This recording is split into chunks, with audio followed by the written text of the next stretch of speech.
मेरे भाइयों, बात कड़वी है मगर मैं सच्ची बात कहता हूं।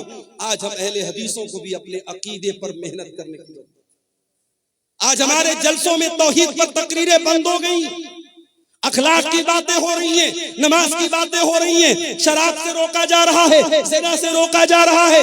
मगर दुनिया का सबसे बड़ा पाप क्या है? दुनिया का सबसे बड़ा गुनाह क्या है? शिर्क करना। आज कितनी मुसलमान लड़कियां हैं, कॉलेजों में पढ़ रही हैं, हिंदू सहेली के साथ वो पढ़ रही है, उसका कोई त्योहार आया, उसने एक बच्ची महिला पिंडाल में रो रही है, किनकी बच्ची है उसको ले जाइए।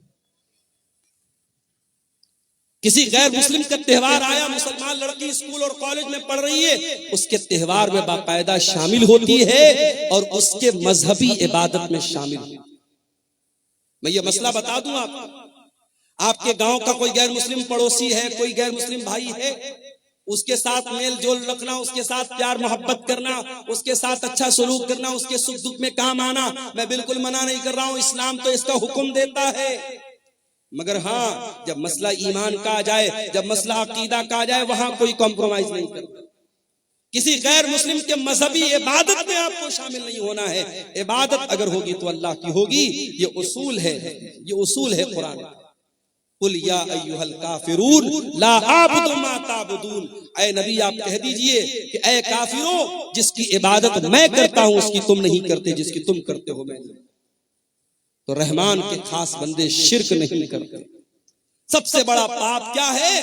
अल्लाह के बराबर किसी को बना देना, अल्लाह के बराबर किसी को दर्जा देना। आप तो सीमांचल के इलाके में रहते हैं, यहां तो कम ये चीजें आपको मिलेंगी। आप जरा सा उत्तर प्रदेश में आइए, जरा कलकत्ता चले जाइए, जरा आप मालदा साइड में, बारसोई साइड में आप चले जाइए, आपको जगह जगह शिर्क के अड्डे मिल जाएंगे। मुसलमान किस किस चीज के आगे सर झुका रहा है आप यकीन नहीं कर सकते।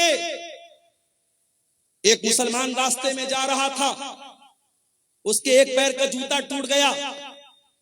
अब एक पैर का जूता पहन के तो वो चल नहीं सकता था, उसने मारे गुस्से में अपने जूते को एक पेड़ के ऊपर फेंक दिया। एक साल के बाद जब वो मुसलमान उस जगह से गुजरा, देखा कि पूरे पेड़ पर ढेर सारे जूते पड़े हैं।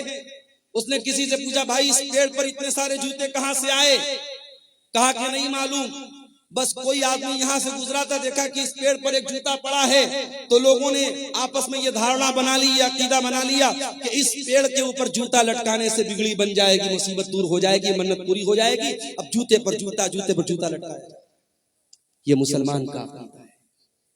मुसलमानों के अकीदे में इतना बिगाड़ है मेरे प्यारे साथियों, कहीं बिल्ली की कब्र है, कहीं घोड़े का मजार है, कहीं पागल बाबा का मजार है, और वहां जाकर मुसलमान सर झुका रहा है। अल्लाह कह रहा है मेरे खास बंदे अल्लाह के साथ शिर्क नहीं करते, वल्लज़ीना ला यदऊना मा अल्लाहि इलाहन आखर, मेरे स्पेशल बंदे अल्लाह के साथ शिर्क। दूसरा गुनाह, वला यक़्तुलून अन्नफ्सल्लती हर्रमल्लाहु इल्ला बिलहक़्क़ि, और अल्लाह के खास बंदे किसी निर्दोष की हत्या नहीं करते, किसी बेकसूर को कत्ल, किसी इनोसेंट पर्सन का मर्डर नहीं करते, किसी बेकसूर की हत्या नहीं। इस्लाम किसी बेकसूर की हत्या करने की इजाजत नहीं देता है। अभी एक वाक़या आया, एक मुसलमान, अपने आप को सो कॉल्ड मुसलमान कहने वाले इंसान ने गाड़ी के जरिए कई लोगों को कुचल दिया, और पता लगा कि वो आदमी पहले सऊदी में रहता था। सऊदी हुकूमत ने साफ बयान दे दिया उस इंसान का हमसे कोई ताल्लुक नहीं है, और वैसे भी वो मुसलमान नहीं था, मुल्हिद इंसान था, दीन बेजार इंसान था। मेरे प्यारे साथियों, कोई मुसलमान इस तरीके की हरकत अगर करे, किसी बेकसूर की हत्या करे, किसी निर्दोष को मार दे, तो कान खोल करके सुन लो, इस्लाम को उससे कोई संबंध नहीं है। इस्लाम बेकसूरों की जान लेने की शिक्षा नहीं देता है।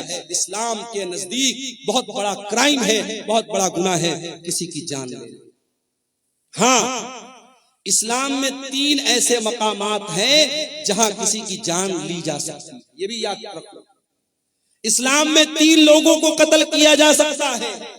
नंबर 1, अस्सय्यिबुज़्ज़ानी, शादीशुदा इंसान अगर जिना कर रहा है और इस्लामी हुकूमत है, चाहे वो मर्द हो चाहे वो औरत हो, इस्लामी हुकूमत के अंदर शादीशुदा जानी की सजाए मौत है, उसे रज्म किया जाएगा, पत्थरों से मार मार के खत्म।